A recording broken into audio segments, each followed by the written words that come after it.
অর্থ উপদেষ্টা ডক্টর সালেউদ্দিন আহমেদের সভাপতিত্বে সচিবালয়ে মন্ত্রিপরিষদ সভাকক্ষে অনুষ্ঠিত হয় সরকারি ক্রয় সংক্রান্ত এবং অর্থনৈতিক বিষয় সংক্রান্ত উপদেষ্টা পরিষদ কমিটির সভা।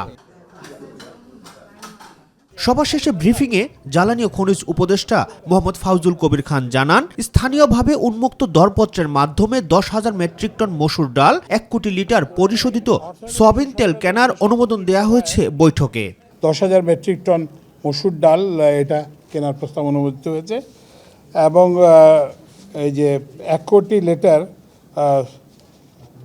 পরিশোধিত সয়াবিন, রিফাইন্ড সয়াবিন কেনার এই প্রস্তাবটা অনুমোদিত হয়েছে। নতুন পে স্কেল নিয়ে সাংবাদিকদের প্রশ্নের জবাবে তিনি জানান, অন্তর্বর্তী সরকারের মেয়াদে বাস্তবায়ন হচ্ছে না নতুন পে স্কেল।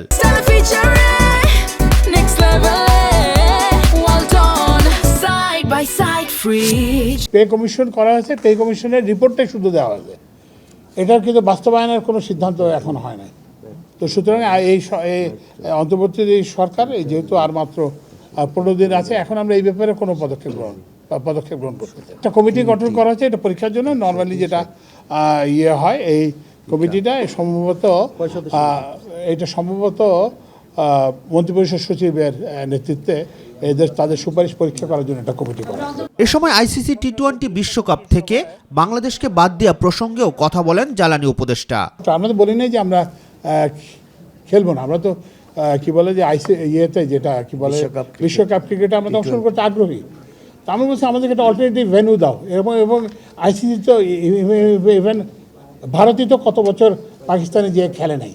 পরে স্বরাষ্ট্র সচিব জানান, দরপত্র ছাড়াই সরকারি সংস্থার কাছ থেকে র্যাবের জন্য 3টি জিপ, 100টি পিকআপ এবং 60টি মাইক্রোবাস কেনার অনুমোদন দেওয়া হয়েছে বৈঠকে। এই সময়টায় সবচেয়ে প্রগতি ইন্ডাস্ট্রিজ বাংলাদেশের প্রথম গাড়ি প্রতিষ্ঠান এবং এটা সরকারি মালিকানাধীন। আমরা এখান থেকে কিনতে চাই। রাকিব হাসান, মাই টিভি, ঢাকা।